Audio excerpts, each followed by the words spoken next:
Tina, and hello everybody. Hi. We didn't get to say hi to every one of you individually today, but very, very so happy that you're able to join us today.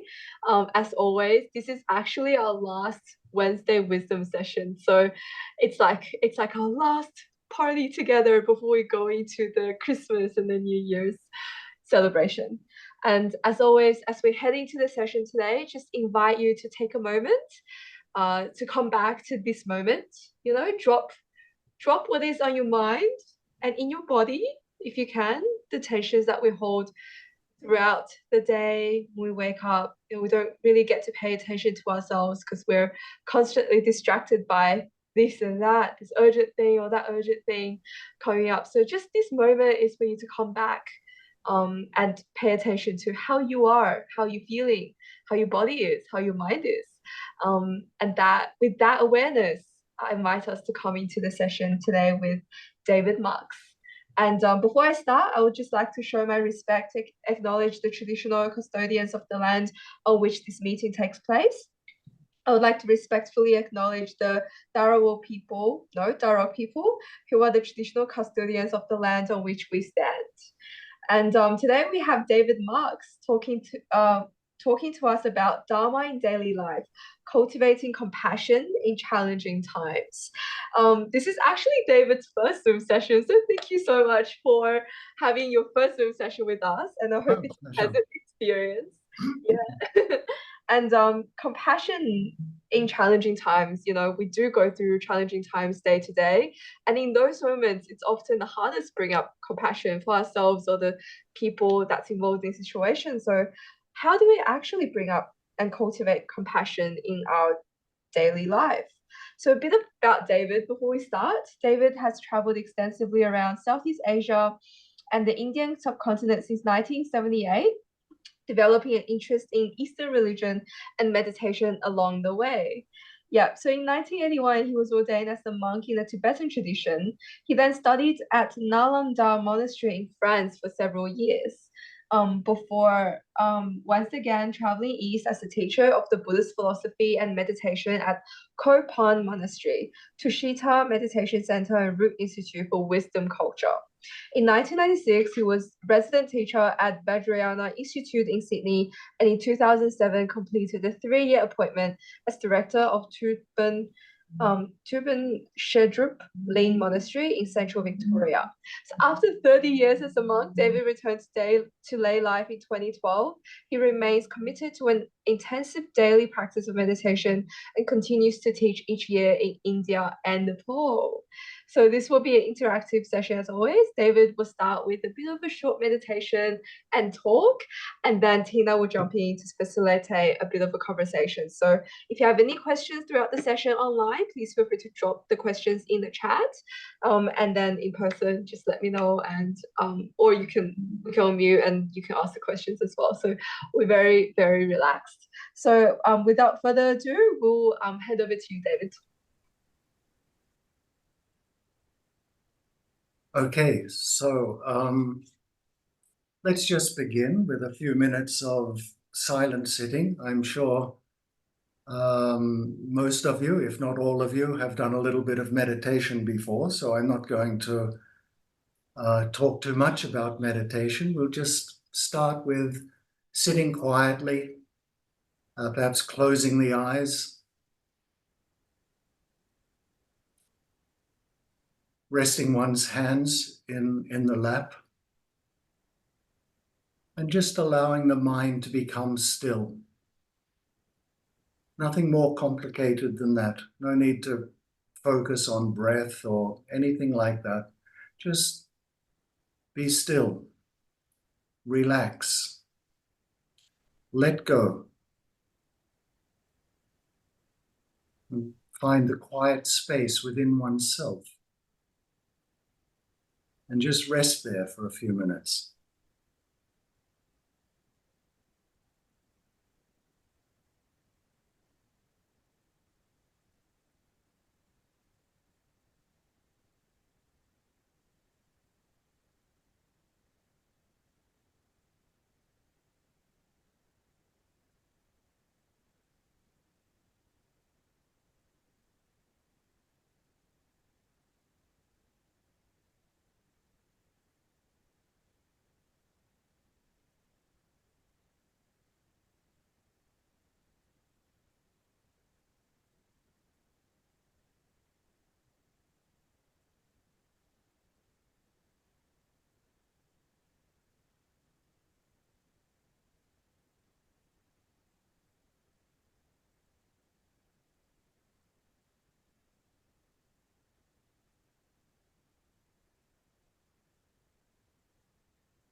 And now, from within that quiet space, please formulate an altruistic motivation for our practice tonight, our session tonight. Try to have the attitude that whatever we learn, whatever we gain from our interaction, from listening to the Dharma, contemplating the Dharma, questioning the Dharma, whatever benefit we derive, may it be a cause for our hearts and minds to open,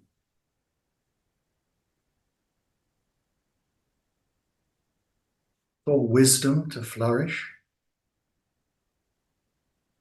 and compassion to grow.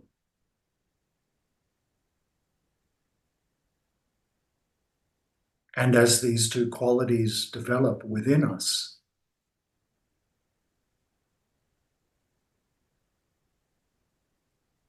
day by day, life by life,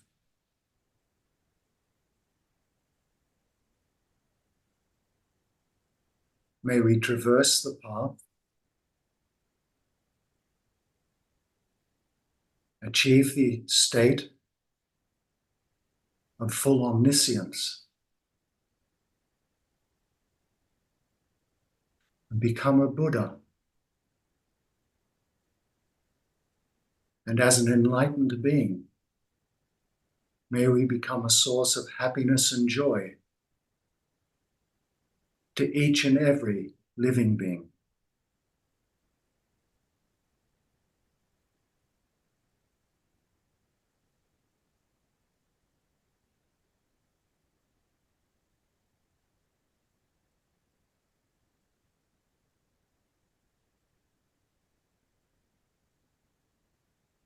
Okay, thank you.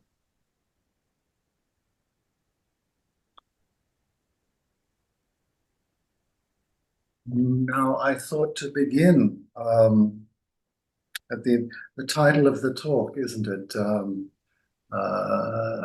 Practicing Dharma Dharma in daily life, generating or cultivating compassion in challenging times. I thought at first to just explore briefly what we mean by Dharma and what it means to practice Dharma. As you know, or as I hope you know, Buddhism isn't a theistic religion. Some would even argue that it's not a religion at all. Opinions on that vary. It's not particularly important one way or the other. But what we're really doing when we come to the practice of Dharma or the teachings of the Buddha is in fact a profound psychology of the mind. So, you know, we don't worship the Buddha or as some sort of external savior who's going to save us from our suffering. No, it's something that we must do for ourselves. And Dharma itself, Dharma is the practice of looking at one's mind and identifying the causes of our problems, of our difficulties, of our suffering. All right, first noble truth, life is suffering. Where does it come from? In a very general way, we can say suffering comes from the mind, okay? But when we say suffering comes from the mind, what that really means is that suffering comes from unwholesome states of mind. So we can easily identify these, and Buddha does, and we don't have to read many Buddhist texts before we become familiar with them. Greed or attachment, anger and hatred, pride, jealousy, ignorance, of course, okay? So these unwholesome states of mind, they cause us to act in harmful ways, ways that are detrimental to our own well-being, ways that are harmful to other living beings. They are the source of our suffering, the cause of suffering. Delusions, we call them, unwholesome states of mind. We all have them. It's unless we're an enlightened being, we have delusions to a greater or lesser extent. You, me, everybody else on the planet, okay? We also have many, many positive qualities. We have the capacity to love, to be kind, to be generous, to be patient, to be giving, to be forgiving, okay? Our capacity for goodness is unlimited. So it's like you could say we're like a mixture, aren't we? A mixture of different, we could say, emotional states or different emotions, different states of mind. And these states of mind operate at different times depending on causes and conditions. There can be internal conditions and there may be external conditions which give rise to various states of mind. When we come under the influence of unwholesome states of mind, that's when we run into problems. Okay? A delusion is defined in Buddhist texts as a mental factor which, when it arises, causes the mind to become unstable, unclear, disturbed, like that.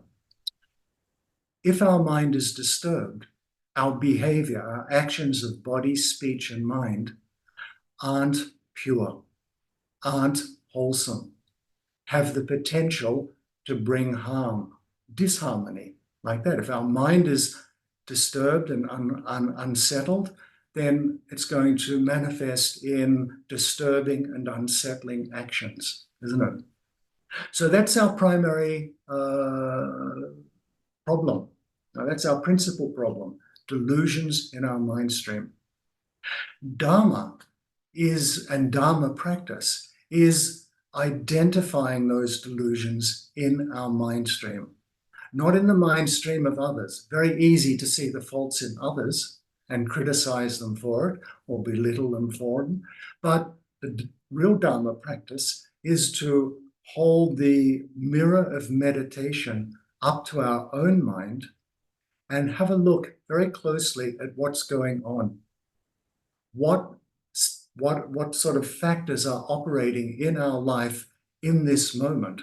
Okay, by factors I mean states of mind. Okay, and not just identifying what's going on in our mind, but when a delusion manifests, when we come under the influence of attachment or anger or selfishness or pride or jealousy, not just to recognize that that state of mind is arising, but to actually apply an antidote to neutralize it so that we don't act out of that unwholesome state of mind. That's the definition of Dharma practice, okay? Identifying delusions within our mind stream and applying the antidotes. And I always think it's important to emphasize that, because Buddhism, it can be and is in many ways, what to say,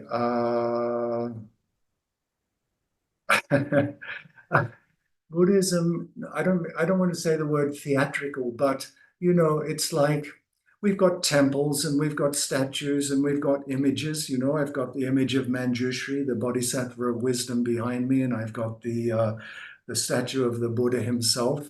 And some temples are very ornate with gilded statues, and so there's lots of elaborate ceremonies in Buddhism. And we've got, monks and nuns and monasteries and nunneries. And, we've got the recitation of prayers and the recitation of mantras and many, many different types of meditation, many different types of practices. So, it's a vast array of different elements that make up the Buddhist tradition. Okay. But we don't want to confuse those external elements with what is real Dharma practice. And that's why I always make this point of emphasizing and stressing. Dharma practice means recognizing delusions within one's own mind, within one's own mind. This is the key, okay? So it's very much a you could say a self-help method, isn't it? A practice of analyzing, looking closely and analyzing one's own mind, not just recognizing the delusions, but understanding where they come from, why they manifest, and as I've said a couple of times, what we can do, what antidotes we can apply to neutralize them, like that. We might also say the corollary of that is, of course, recognizing our positive states of mind, okay, and rejoicing in them and actively cultivating them so that they grow and expand and become dominant in our experience. It's a very simple understanding in some ways. Unwholesome states of mind, negative states of mind, they create confusion for us. And when we're confused, by definition, by Buddhist definition, we are unhappy. Okay, a confused mind is an unhappy mind, like that. A calm mind, a clear mind, a mind full of love, kindness, and compassion is a happy mind, like that. So what do all living beings want? You, me, everybody else. We want happiness. Okay? We don't want suffering. We don't want to be depressed. We don't want to be unhappy. We don't want to be unloved. We don't want to feel sad. Okay? So very simple Buddhism, Buddhist psychology here. Okay? Non-virtuous states of mind, delusions, give rise to suffering. Virtuous states of mind, positive states of mind, love, kindness, compassion, wisdom, so forth, cause of happiness, like that. If we want happiness, generate positive states of mind. If we don't want happiness, eliminate unwholesome states of mind. Quite simple in a way, isn't it? In my tradition, the Tibetan tradition, one often hears it said that you can tell or you can measure a person's spiritual practice by how happy they are. And that those who have a really strong practice of Dharma, that is a really good understanding of their mind, really deep appreciation for the causes of suffering, and a strong practice of meditation, they are the most happy. They're always smiling, always joyful, no matter how difficult the circumstances. They remain calm, clear, centered, and happy, like that. And that, in a sense, is the goal that we seek to cultivate in the practice. I mean, of course, in an ultimate sense, our goal is enlightenment, but on a more practical level, where we're at today in our life as human beings, okay, let's start at the beginning. Let's get this life together. Let's become calm, clear, centered, and sane in this life. Then we can think a little bit more about perhaps achieving enlightenment and samyak sambodhi in the future. Definitely a possibility, but let's start at the beginning. And the beginning is where we are now as human beings with this potential to understand, control, and most importantly, develop our mind. Okay? So that's what I wanted to say in relation to Dharma and Dharma practice. And it's very important to be clear about this. And now to, the next part, or maybe even the main part, I'm not sure, generating compassion in difficult times or in challenging times. I suppose if like me, you read newspapers every day online. I rarely read a paper anymore, but there's a lot of information out there, a lot of news out there. I'm not addicted to it, but I usually when I'm having breakfast, I read a couple of newspapers, a couple of local papers, a couple of international papers, and most of it's bad news because that's what seems to attract people or sell these things. But we look at the world and we can sort of say, well, it is a lot of problems in the world, isn't there? There's a lot of stress, a lot of strife, a lot of fighting. We have the whole issue of climate change. We've got wars going on in the Middle East and in Europe and many other places as well. a tremendous amount of suffering in the world. And in that sense, of course, it's a challenging time. I don't know if it's necessarily any more challenging than it has been at any other time in the course of human history. Some would say yes, some would say, well, it's just more of the same. And I think that's probably the attitude most of us who are Buddhists have, that, suffering has always been there, always will be there, until we ourselves achieve enlightenment, okay? But be that as it may, for all of us, doesn't matter whether we're, talking about 2,500 years ago at the time of the Buddha, or now in the present day and age, and whether we're here in Australia or anywhere else, everybody has problems, okay? Life is challenging for everybody. There isn't a single person on the planet who does not experience pain, confusion, sickness, suffering, sadness. Okay, it's just the burden, and it's a heavy burden. It's the burden we all carry as ordinary living beings. So, of course, some people are more fortunate than others in the circumstances of their life, but it doesn't matter who we are. It doesn't matter how rich we are, how powerful we are, how famous we are. We've still got suffering. Okay, nobody is immune. Different levels of suffering, different types of suffering, but nobody is completely free of suffering, except, of course, an enlightened being like that. So, is it a challenging world? Are the times challenging? They are extremely challenging. And we have to be careful not to let that overwhelm us, not to let that be cause of further suffering in the form of depression and despair and, existential angst. There's no need for that. Because, as we know as Buddhists, that is reality. It's an uncomfortable reality, but it is the reality that we are all faced with. And it's not that there's nothing we can do about it, because it's all related to what's going on in our mind. And our mind, as I've said before, is something that can be controlled and understood and developed. But in the great scheme of things, we are somewhat limited in our ability to influence external events in the world, okay? But not completely impotent. Okay? And the main way in which we can be of a positive influence in the world is, of course, to manifest as much as possible kindness and concern for the welfare of others. Okay? This is the key, not just to experiencing happiness for ourselves. I'm sure I don't have to tell you, although I will, I'll go on and do exactly that, that when we love somebody, for example, when we care for somebody, be it a parent, a friend, a sibling, a partner, a child, even one of our pets, a cat or a dog, that expression of concern, love, affection, okay, and then the kindness we show to those living beings under the influence of that mind of kindness and concern and a desire to see them happy, which is the mind of love, that experience that we have when we extend ourselves out to others is probably one of the most potent experiences of happiness that we have in our life. Okay?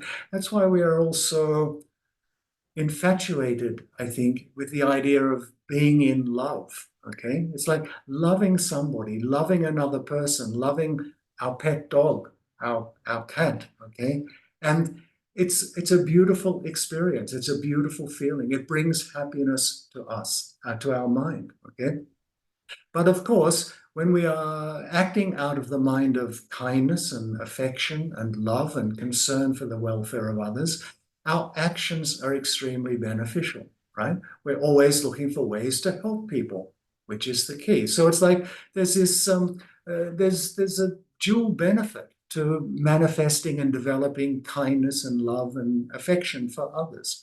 It's benefit for ourselves and it's benefit for others. And when we act in that way, it might not seem that much, okay, but it has a tremendous effect on the people we encounter in our daily life and the people that we live with, the people that we engage with, because everybody appreciates kindness. And everybody wants kindness, okay? And everybody, in a sense, needs kindness because everybody has their share of suffering and problems and difficulties. So sometimes kindness can be as simple as a smile, you know. Sometimes it's offering money to those who have no money or food to those who are hungry. You know, if we have certain skills and certain qualities, perhaps we're a very skillful doctor and we can offer our services to those who are in need of them. So kindness is not something that's limited in any way. Just, you know, putting food out for the birds. When we feed our pet cat, it's an act of kindness. Right? When we take care of our friends and our family, kindness. And important to emphasize kindness here because it is everywhere, okay? This is extremely important recognition to make. We would not be who we are today, and we could not survive from day to day if it wasn't due to the kindness of other living beings, okay? And you think about it, okay? It's like our parents gave us this human rebirth. They gave us our bodies. They gave us our life. Our mother, from the time that we were born, nurtured us. She gave us her milk. She kept us warm. She kept us clean.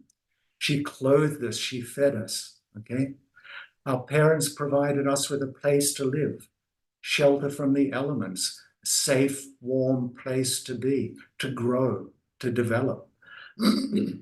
Without our parents, we wouldn't have survived even a day, let alone 20, 30, 40, 50, 60 years, however old we are. Okay? Incredible debt of kindness we owe to our parents, like that, extremely important.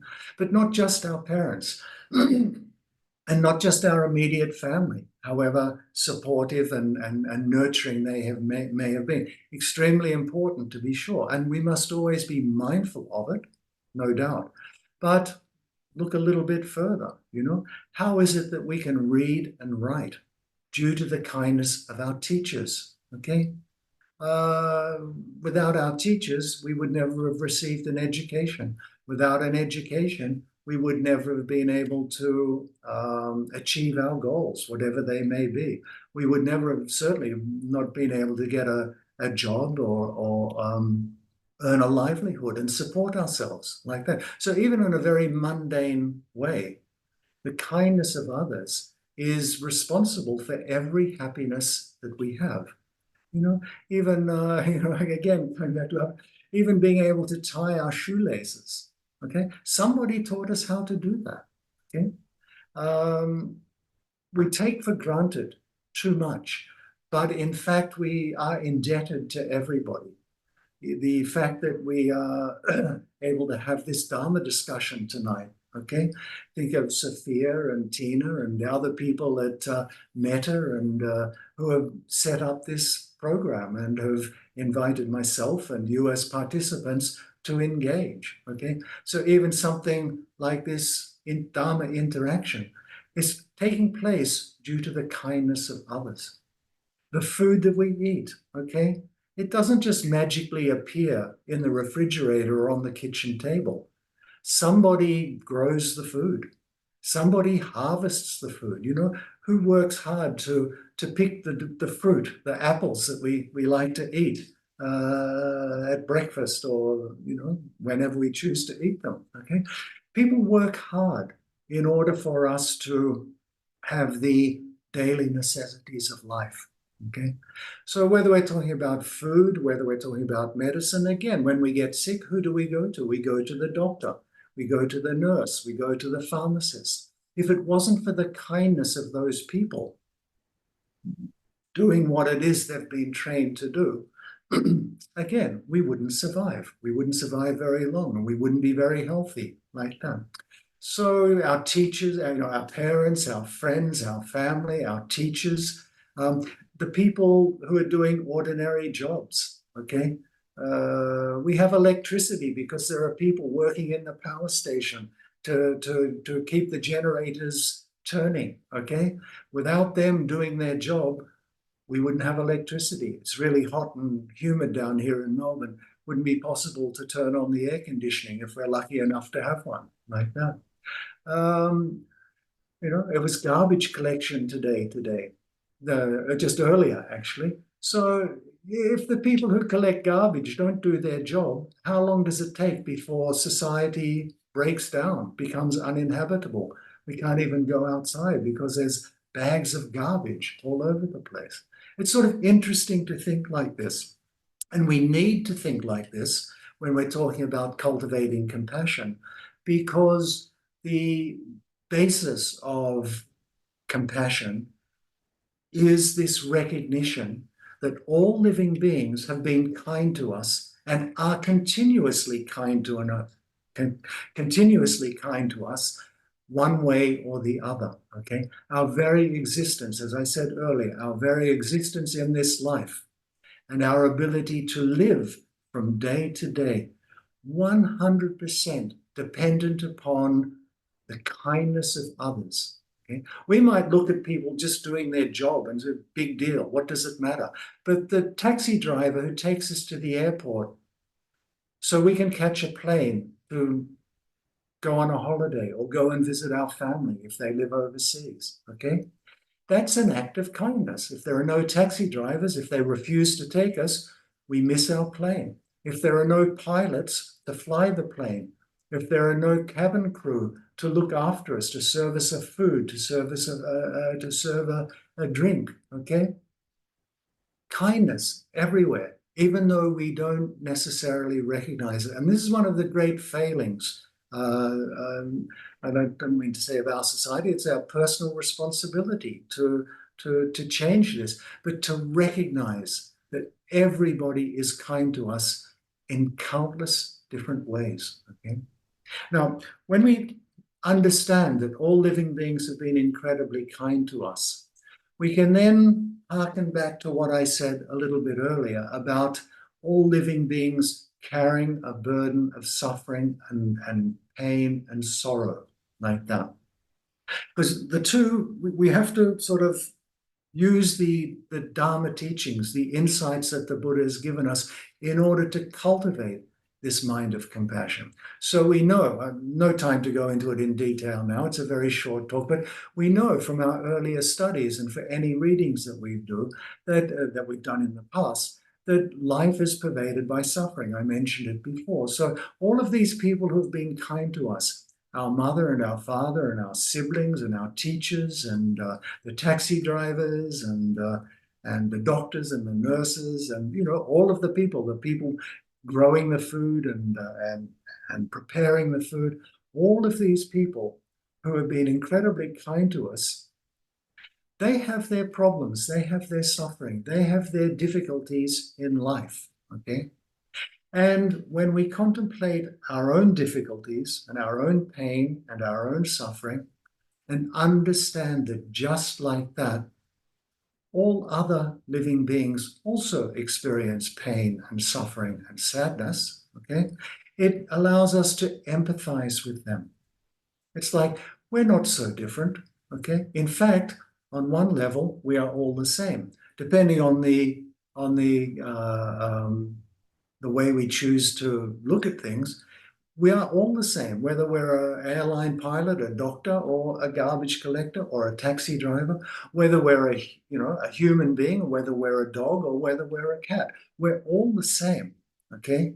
We all have problems and difficulties and suffering, and we all want happiness, and we all appreciate kindness like that. So when we think in these ways, okay, it allows us to just slowly begin to open up and recognize it's true. We are all very much the same in this sense. Of course, in many ways, we're all very, very different. But the differences that we have shouldn't be a barrier to opening our hearts to others. Okay? And again, the starting point for doing that in a really pure and meaningful way is by thinking about the kindness of others. Because when we think about the kindness of others, think of your mother or think of the person in your life right now who has been most kind to you. Maybe it's your mother, maybe it's your father, maybe it's your partner. Everybody think now, who is the most kind person in my life? And what feelings just naturally come in response to that thought? In Mahayana Buddhism, we often think about the kindness of a mother, our mother. I mentioned it before. She carried us in the womb and she suffered the pain of childbirth and she nurtured us and so on and so forth. But whether it's the mother or some other person, okay, when we think of that kindness, just naturally, our response to that is feelings of warmth and love and affection towards that person who has given us so much. Okay? It's a natural evolution, if you like, in the way our mind works. You think how kind people are, and you really reflect on that very, very deeply and recognize that if it wasn't for their kindness, we wouldn't be who we were, we wouldn't be who we are, and we may not even be alive. And then that thought of, oh, they've been so kind to me. Thoughts of love and affection and warm-heartedness naturally arise. And associated with that are thoughts of, well, how can I repay their kindness? And shouldn't I repay their kindness? Shouldn't I be kind to them because they've been kind to me? And then we get this reciprocal process of kindness going back and forth, not just from oneself to one's mother or to one or two people, but in fact to everybody. Because when we think about it, everybody in society, everybody in the world, on some level, has been kind to us. And if that's a little bit difficult to sort of take on board, what we now have to do, in order to really cement this, in order to really understand this, we have to also understand that, as Buddha taught, past lives, future lives, this life, okay? We've had countless lives in the past. Many, many times we've been born, infinite number of rebirths, okay? In each of those rebirths, we've had a mother who's been kind to us. We've engaged with people who have treated us with great kindness. Okay. The reason I make this point, again, it's a very big subject in and of itself. No time to go into it in detail, but it's hard when we think, oh, all living beings have been kind to us. It might be difficult to actually recognize how that is true. Okay? Because most living beings on the planet today are strangers to us. But they're only strangers in the context of this life, okay? In previous lives, a perfect stranger may have been our best friend, they may have been our mother, they may have been our father, they may have been our son, they may have been our daughter. So it's not that we have no connection with living beings. Certainly due to the influence of karma, our connection with some is much more close than others. But when we think about it very carefully and very deeply, we are all interconnected.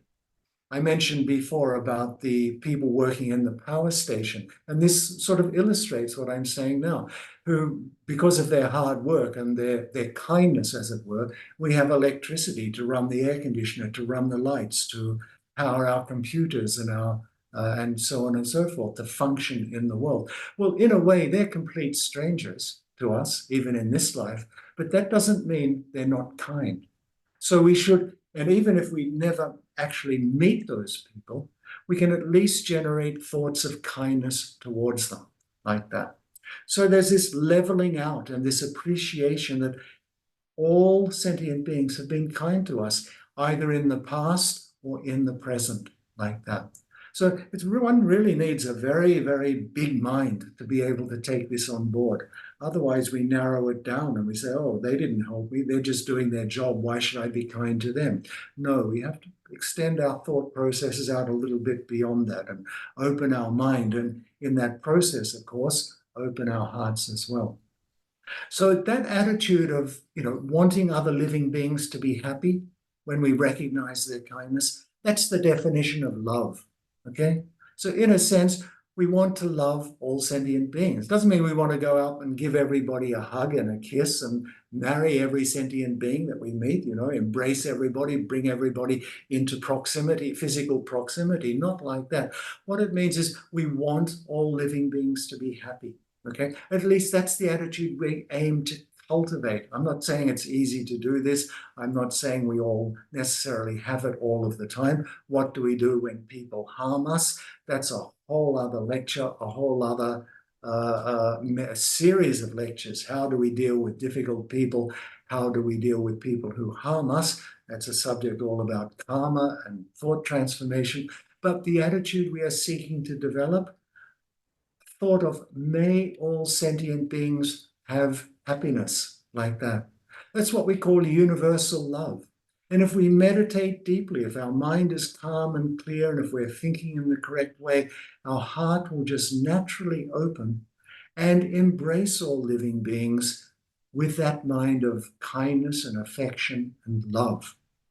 And compassion, in a sense, the point of this talk, that just naturally flows on from that mind of love. Because what is the mind of compassion?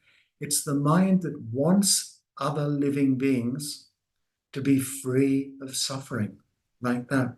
So if we've recognized the kindness of others and we understand that we are interconnected and we have an appreciation for all living beings, we have this thought of kindness and we act accordingly, okay? And this is the key, of course, remember, Dharma practice, developing our positive attributes. We don't just think kindness, but we act with kindness towards everybody as much as possible, whatever the circumstances.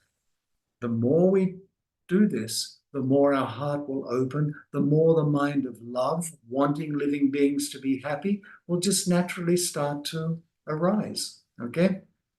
When we want all living beings to be happy, or even we want one living being to be happy, how does that influence our behavior? What sort of actions do we engage in? Again, repeating something I said right at the start. Virtuous actions, actions which actually do bring them happiness to the extent that we are able to do that, okay? And then if we love somebody, if we want them to be happy, then just naturally, okay? You can't really have love without having compassion. It's a natural extension of the mind of love, because compassion wants the object of our love to be free of suffering. And that's what compassion is, and that's how we get to it. Start off with kindness, develop love, develop compassion. It's an organic process, okay? It's an organic process, and it starts with the practice of meditation. And I'm just going to briefly talk about that and then bring the talk to an end, because we started with a few minutes of silent meditation. And this really should be the foundation of our spiritual practice. Whether we're formally a Buddhist, or whether even if we're a practitioner of another religion, or whether we don't practice any religion, okay, if we cultivate the practice of simple, silent sitting, mindfulness of breathing, calming the mind will naturally become clear. As the mind becomes clear and calm, these qualities, again mentioned in the beginning, of wisdom and compassion, just naturally emerge from within a calm and clear mind. Enlightenment and all of the qualities that all of the the states of mind that I'm talking about, love and kindness and compassion, it's not like we have to go shopping for them outside in some spiritual supermarket, okay? It's not like that. These qualities are innate within us. What we need to do is to still the mind and allow those qualities to emerge and grow like that. You know the image of the lotus as a symbol of enlightenment. It's like the reason that it is because it said that the lotus grows from a very muddy pond, and it grows up towards the light, and as it reaches the surface of the pond, it opens to reveal its true beauty. Well, our mind is just like that, okay? Like enlightenment is within us. It's not something outside of ourselves. It's not something that the Buddha himself can give. It's something that we need to allow to emerge from within. And the way that happens is by settling the mind through the practice of meditation. So even, we started with that practice of just sitting quietly. There is nothing more important than that.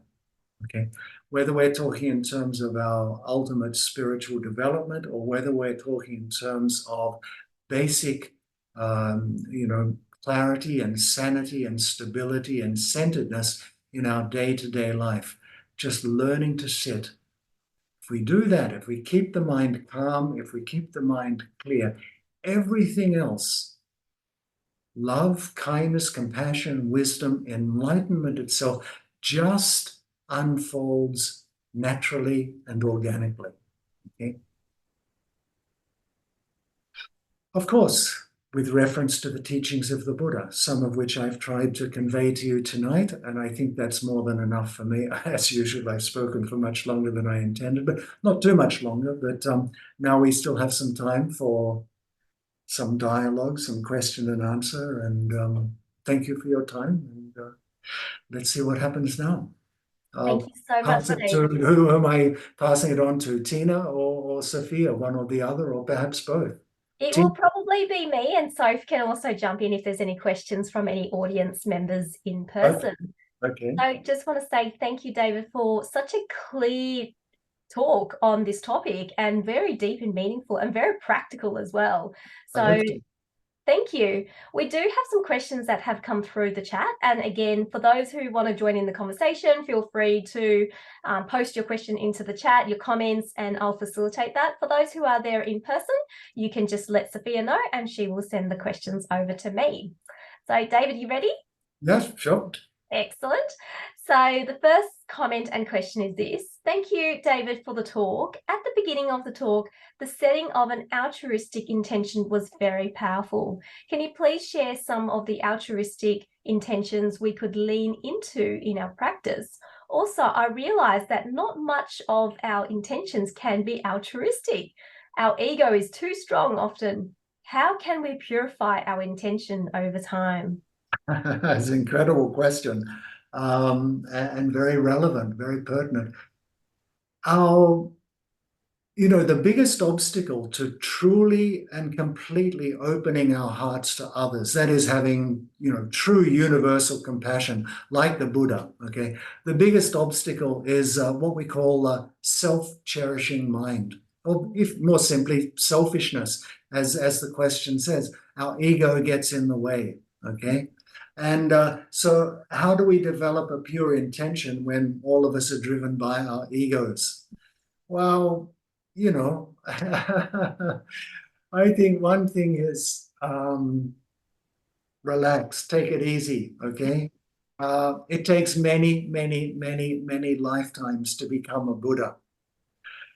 Just having the recognition that altruism is something worthwhile, something worth trying to cultivate, is already an incredible development, in a sense, or an incredible accomplishment, because not everybody gets that far. Most people are incredibly self-centered. And people will take care of their immediate friends and family, sometimes, not always even that much, but extending it out to all living beings in a truly altruistic sense. This is just something that we have to develop very slowly over time, without unrealistic expectations, and without beating oneself up when we recognize that we are acting selfishly, okay? We are by nature self-centered beings. That's our problem. If we weren't, we wouldn't be stuck in samsara, okay? We would have achieved enlightenment a long time ago. So it's not an easy thing. But again, if we meditate, if we have a calm and clear and centered mind, and we're able to maintain that clarity, we will at least recognize the extremely harmful selfish actions, and perhaps as time goes on, counteract those with mindfulness. We recognize, oh, this action is selfish. Is it really necessary to do that like that? And if it's not, then maybe we can just don't do it. Do something else instead, okay? But we have to be careful then, because in a way, you sit down to enjoy a nice meal. Is it selfish? Yeah, I'm hungry. Well, we've got to be practical, okay? This is who we are. This is the life we've got. In being a Buddhist and trying to be altruistic doesn't mean that we can't enjoy ourselves, doesn't mean that we can't be happy, doesn't mean that we can't go out with our friends, doesn't mean that we can't go for a nice walk in the park or go to watch a movie or something like that, okay? It's like we just do the best we can, okay? So just be kind, be gentle to yourself first, okay?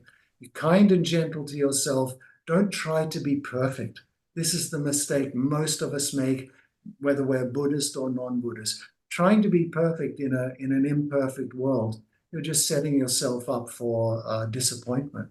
So just take it easy, okay? Relax. Where it's possible, be kind. Help wherever it's possible to help. Understand that we're limited in what we can do. We cannot save the world. We cannot save other people from their own delusions. Sometimes we can help people. Sometimes we can help people a lot, depending on circumstances, depending on our capacity, depending on their receptivity. Many times we can do nothing.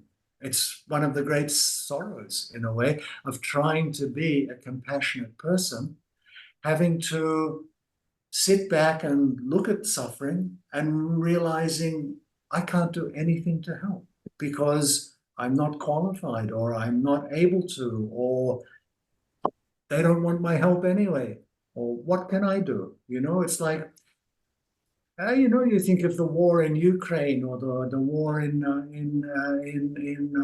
Israel, and it's like, it's heartbreaking, absolutely heartbreaking for everybody.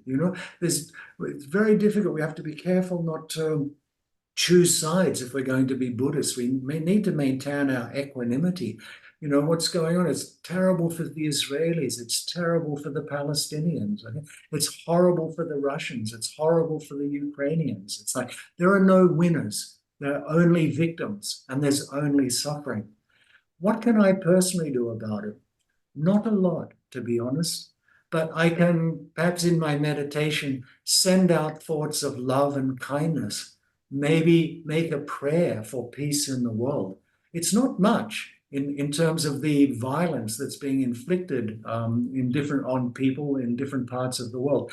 But it does mean when I go outside and engage with somebody, whether they're a Russian or a Ukrainian or an Israeli or an Arab, a Palestinian, it's like, hopefully I can do that with kindness, with respect, with an appreciation that, well, they're not really any different from me, They want happiness just like I want happiness. So we just start small. Don't expect too much. Don't beat yourself up when you find yourself under the influence of delusion and selfishness. It's like, that just makes you normal, okay? It doesn't make you bad. You get angry, you get jealous, you sometimes hurt people with your speech or with your physical actions. It's like, you're a normal person. You're not a bad person, completely normal. But what we should do as Buddhists is recognize that we've done some harm and either act so as we don't harm in the first place, or if we come under the influence of a delusion and we do cause harm, generate regret, okay? And make a sincere effort to address that harm. If we need to apologize to somebody, be humble enough to apologize. If we have to acknowledge that we were wrong, acknowledge that we were wrong, okay? Sometimes we can do that and it will have a beneficial effect, and the person that we've offended, maybe they become a dear friend, okay? Sometimes it doesn't work, but at least from our side, we make an effort like that. So these sort of are the ways that we can think in terms of cultivating altruism, okay? It's like, don't listen to a talk on Mahayana Buddhism and then go and think, well, now it's my responsibility to save the world. It's my responsibility to have universal love and compassion. In an ultimate sense, yes, but, start where you are. Be practical, be reasonable, be kind to yourself. Wonderful. Thank you, David. That's my answer anyway. Yeah, no, great answer. To practice Dharma, Dharma is so rich and so deep and it's so profound. But the key really is being relaxed. Take it easy, And of course, it's very easy to say that. I don't know. For most people, it's not easy to be relaxed. It's not easy to take it easy because most people live very busy, stressful lives with a lot of pressure and a lot of responsibilities. Me, I opted out of that 40 years ago. I went to university, I graduated for law school, but no way was I going to let myself get caught up in the world, okay? And my parents always thought I was very selfish in running off to India and becoming a monk. And I understand why they think like that. But I like to think that, well, I didn't really have a choice because we've all got our own karma to follow, but I like to think that I was doing it for a noble purpose.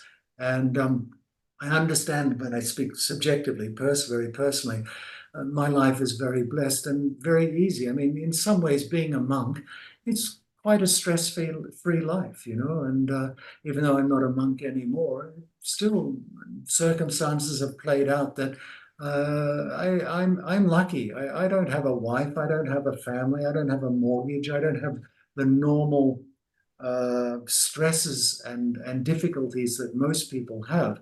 So one has to be a little bit careful when I just say, oh, just relax, take it easy. But at the same time, in a way, it's true because there's already enough problems in the world. We've already got enough difficulties in our life. Don't add to it by stressing out about it. Just do the best you can. After all, we're Buddhists, aren't we? It's all impermanent. Nothing is real. It's all a little bit of a dream, okay? Don't believe what appears to the mind. Don't grasp at it as having true existence. Again, another lecture in and of itself like that. So, really, I'm so fond of, I've been saying this for 40 years, but there's that little English nursery rhyme, row, row, row your boat gently down the stream. Merrily, merrily, merrily, merrily, life is but a dream. In an interesting way, that's Buddhism, okay? That's Buddhism like that. So do the best you can. Okay. Thank you, David. Great. So we've got the questions coming in fast and plentiful. So maybe we'll move through each of the questions relatively quickly. So the next question relates to what you were saying just now, David, which is more compassionate and altruistic, living as a monk or working as a volunteer in the hospital, especially if one is qualified as a health worker? Relating to your story earlier about studying law and then leaving that and going to India to be a monk. It's a very good question because everything depends on personal motivation, okay? One can be a monk and be the most kind, compassionate person in the world, and your motivation for being a monk or a nun or devoting your life to formal spiritual practice, if it's pure, is a very noble thing to do. Even you spend your whole life in a cave, okay? Because what you're striving for, if your motivation is completely pure, is enlightenment. And if we achieve enlightenment, because of the qualities of an enlightened being, an omniscient mind, infinite wisdom, infinite compassion, the ability to manifest countless bodies throughout the universe and bring happiness in many, many ways, in particular, to guide living beings out of their confusion, out of their samsara, to enlightenment. That's pure compassion, right? But being a monk could be, and I think for many, none or whatever, the most selfish action imaginable. It's like, I can't deal with the world. I don't want anything to do with anybody. I just want to live in my room, have a nice, comfortable life, not engage with the world, not have to work, not have to do anything much, but just, maybe I'll just watch Netflix on my laptop for the rest of my life, okay? I don't doubt that there are people in robes, so-called monastics, living their lives, if not watching Netflix, but who are actually quite selfish, or who are driven by thoughts of fame and recognition. Oh, if I study Dharma and become a teacher, I can become really famous. I can become quite wealthy. I'll build a beautiful monastery. I'll build a beautiful temple, and I will go down in history as the person who built the first or the biggest or the best temple in China or Australia or Japan or Tibet. You know what I mean? So it can be a totally selfish thing as well. Depends on personal motivation. And one could say the same about a volunteer working in a hospital. One would like to assume, and I think it's a fairly reasonable assumption, that that person is motivated by kindness and compassion, which is a wonderful thing to do. And we should engage in the world as much as possible in that way. That's what it means to be a compassionate person, to help as much as possible in whatever way we are able to do that, okay? And if that's as a volunteer, fantastic, do it. But again, check the motivation. Are we doing it out of the goodness of our heart, or are we doing it so people will praise us? Oh, look at that wonderful person. They're so kind. They're so compassionate. Oh, look, they started a foundation for, for street children. Were they motivated by pure compassion, or were they motivated by thoughts of, reward for themselves? Okay. And sometimes it happens like that. So again, check your motivation. Any action can be of great benefit to others. Any action can be compassionate if the motivation is pure. Even killing another living being, although generally forbidden by the Buddha, if our motivation is completely pure, can be a compassionate action. And it sounds like wisdom plays a really important part in all of this. And we've got a question about wisdom. Okay. So how do we incorporate wisdom, seeing reality as it is, into reflection on kindness? Through my reflection, one's pure awareness is naturally kind. However, in everyday life, people's actions, whether kind or unkind, are results normally of cravings or aversions. Sorry, what was that last bit again? Yep. So whether kind or unkind, people's actions in everyday life are often the results of craving or aversion. Okay. So how do we incorporate wisdom into our reflection on kindness? Okay, there are different types of wisdom. Okay. So one type of wisdom, I'm not sure it's directly addressing the question, but it is important to mention. One part of, there's the wisdom of understanding the Buddha's teachings. And one of the most important teachings of the Buddha is the teaching on karma. Okay.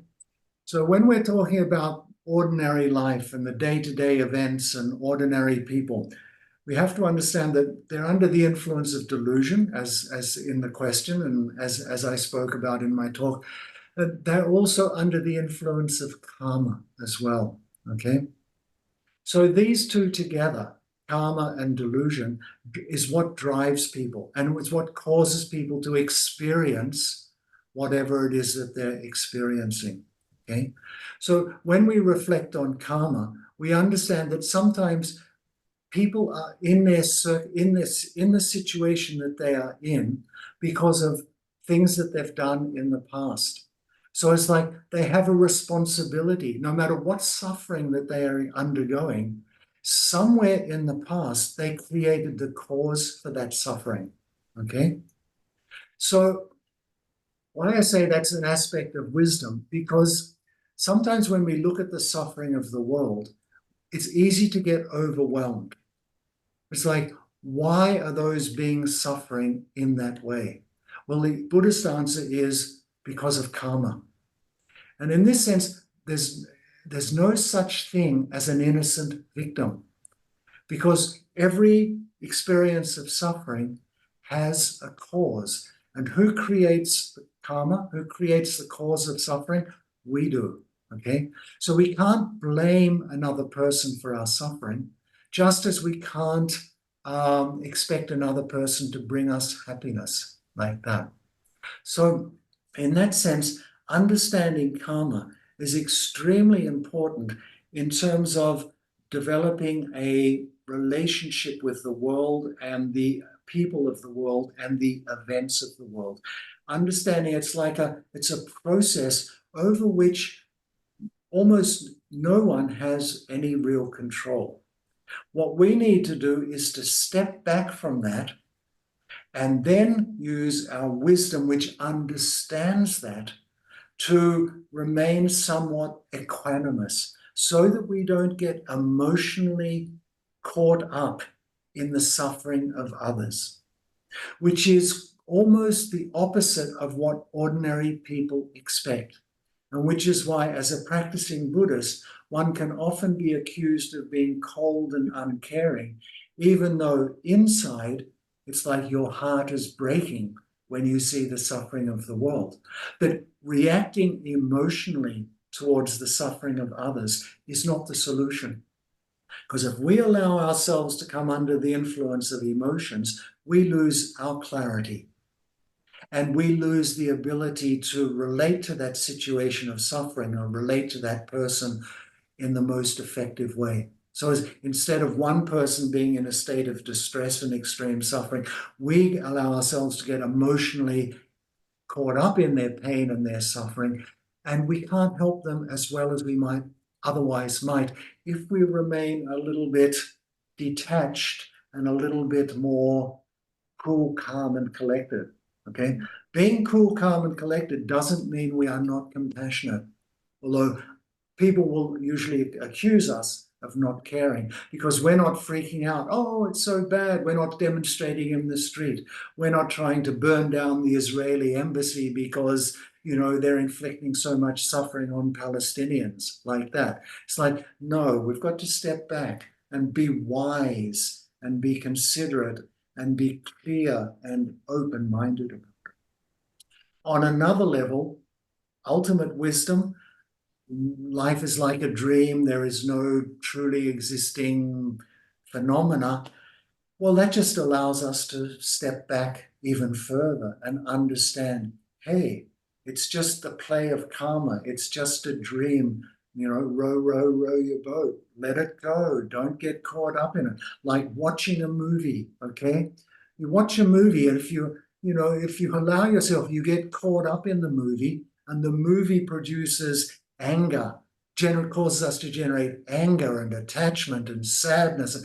The hero dies or the heroine dies, or Romeo and Juliet, that whole scenario, or movies, if we allow ourselves, cause us to generate delusions and create suffering. If we just step back and look at it, oh, that's interesting. Oh, that's a good movie. That's well acted. That's a good story. You can enjoy it without getting emotionally distressed.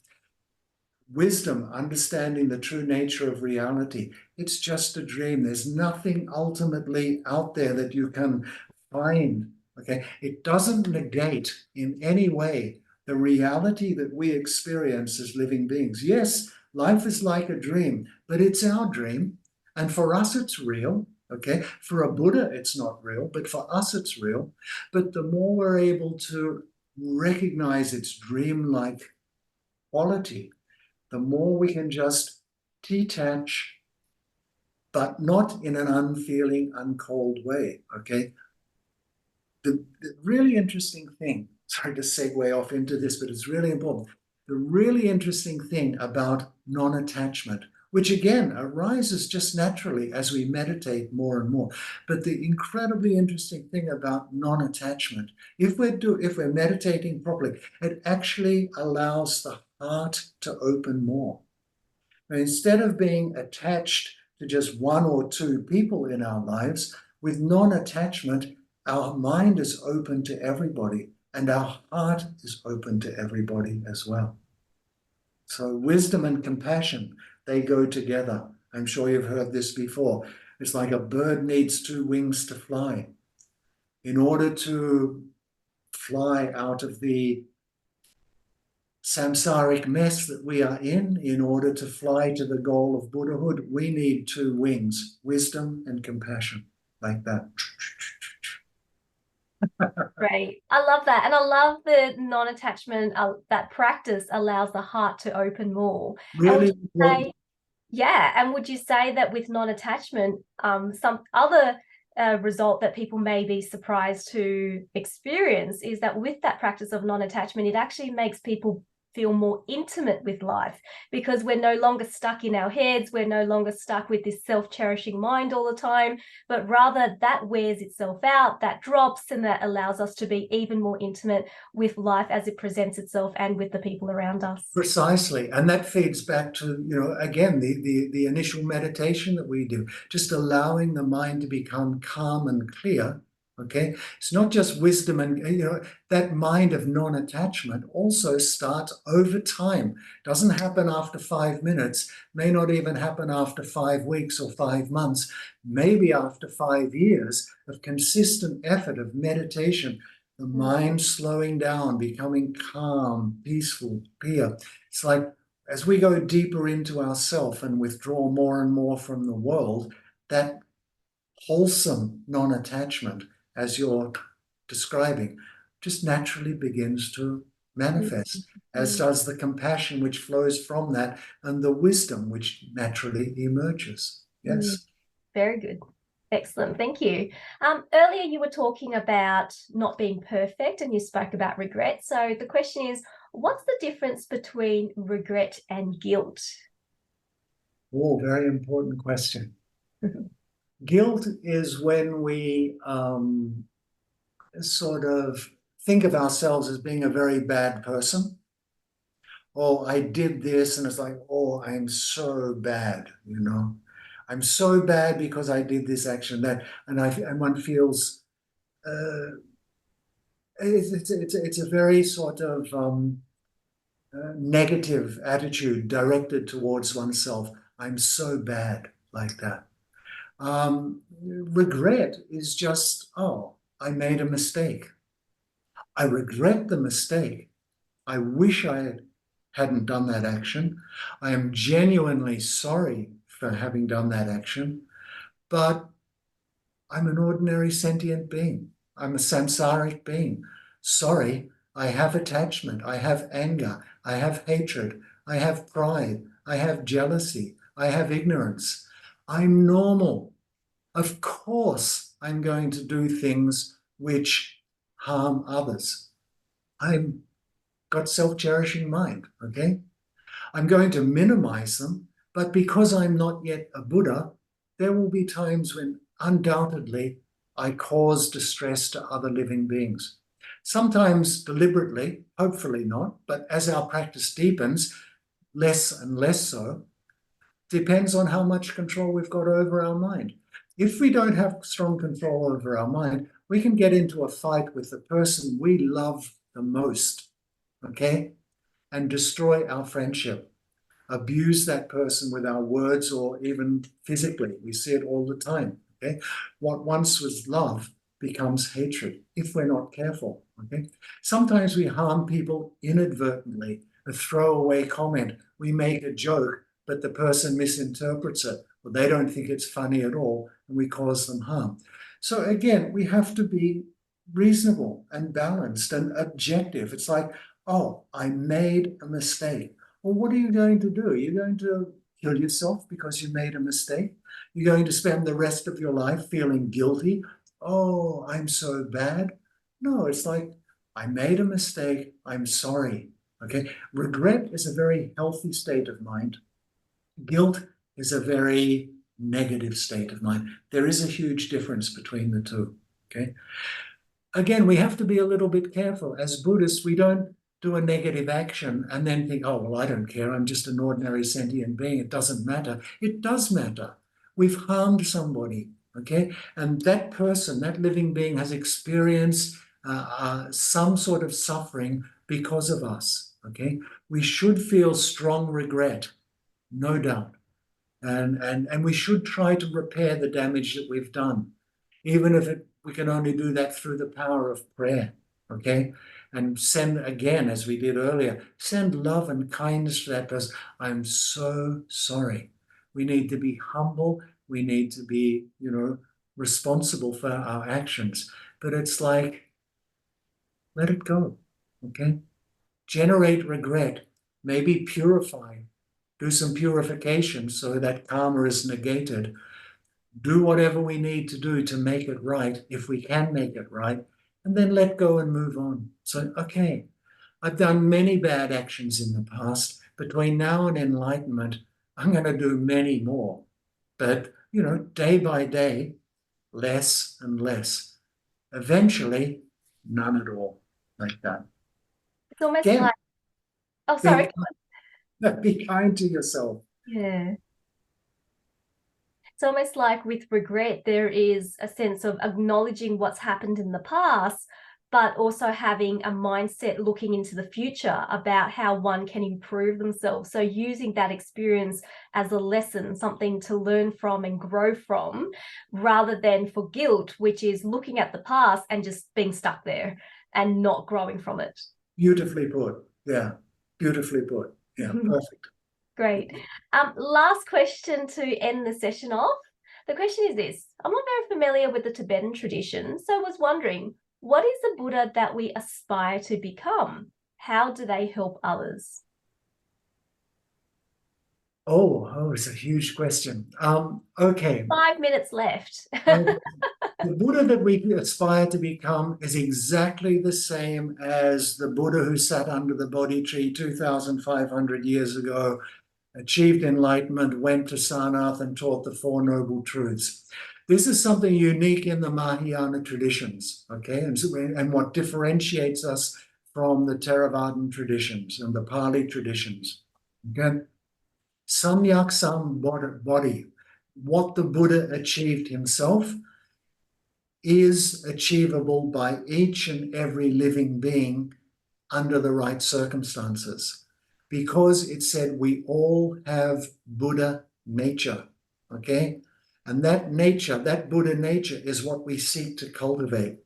So in the Mahayana tradition, when somebody achieves enlightenment, it's the same enlightenment that all the Buddhas of the past, present, and future have, are, and will achieve, okay?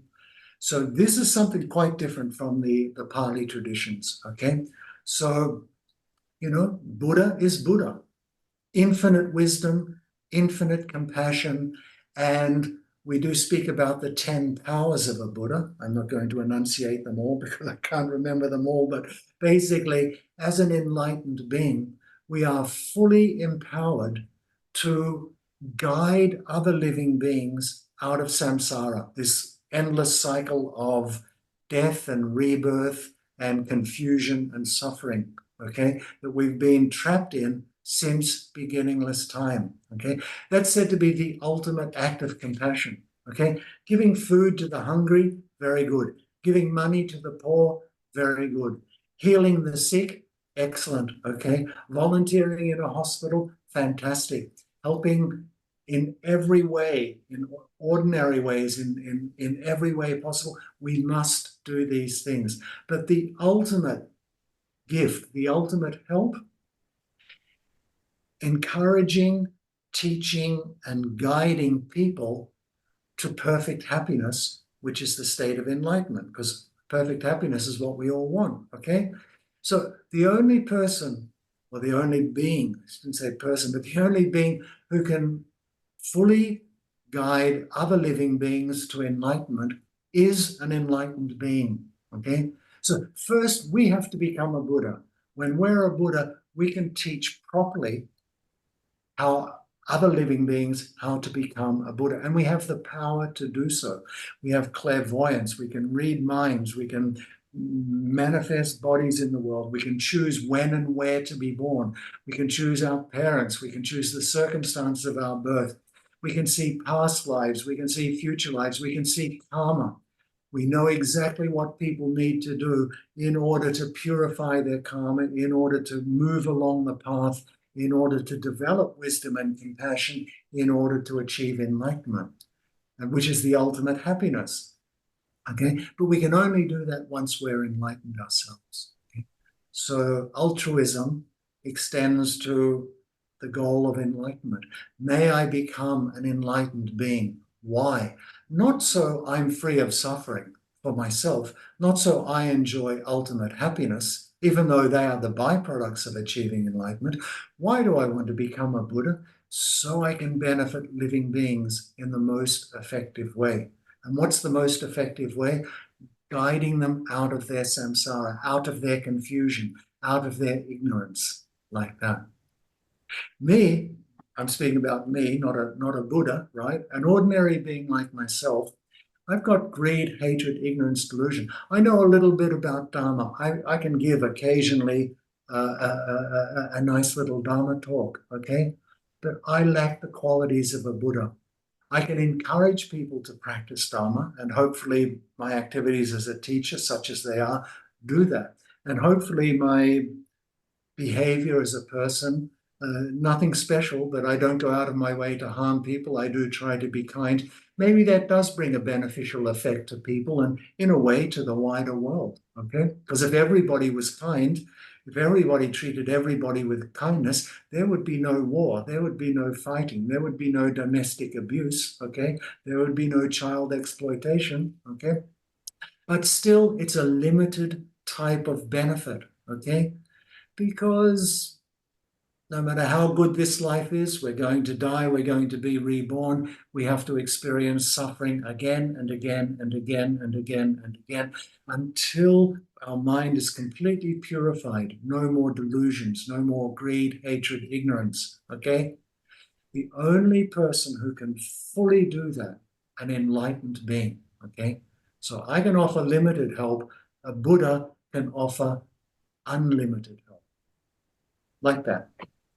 That's why we want to become a Buddha. Well, I think that's a great answer to our last question. And in fact, I think it also answers an earlier question about what is the altruistic intentions that we can lean into in our practice.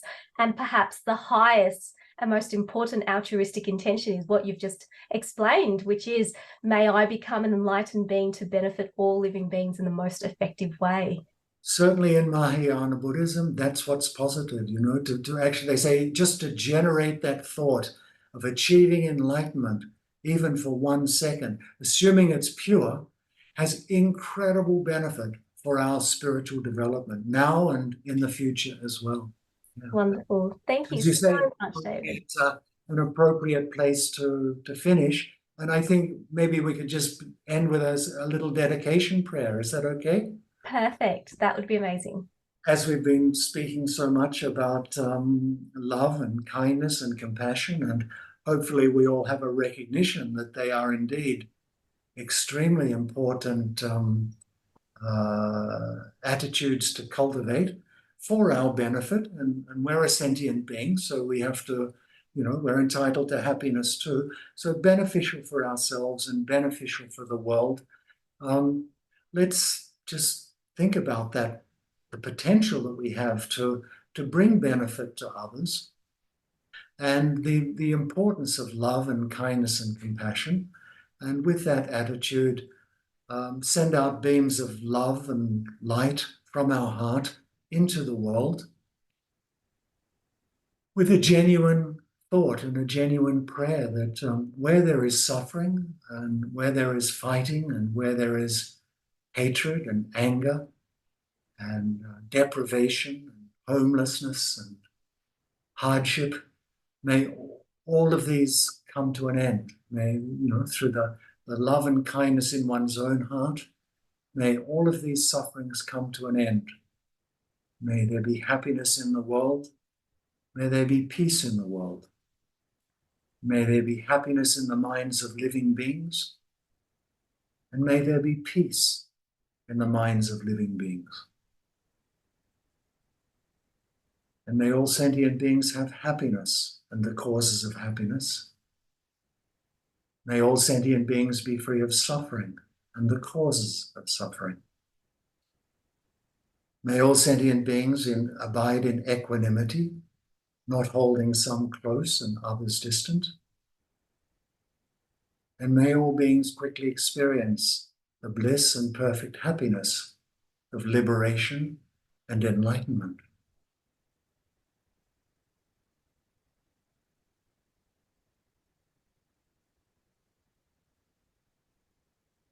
Okay, thank you very much once again.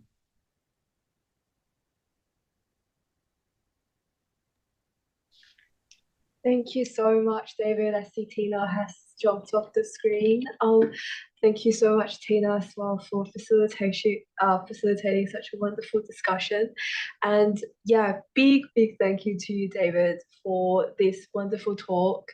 There's no words really to describe my takeaways. I felt like your answers were very on point, very precise, and very enlightening.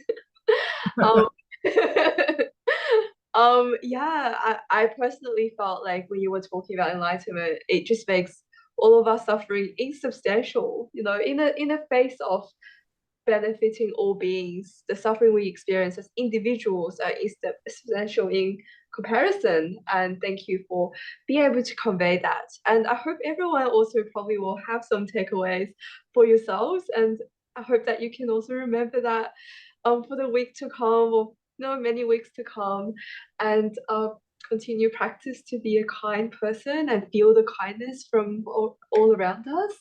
And yeah, like spread the kindness like ripples in the water. It's such a gift to have you teaching us, David, and I really hope you will be open to giving more talks, whether it's on Zoom or in person with Metta Center as well. Many thanks, yeah, for this talk.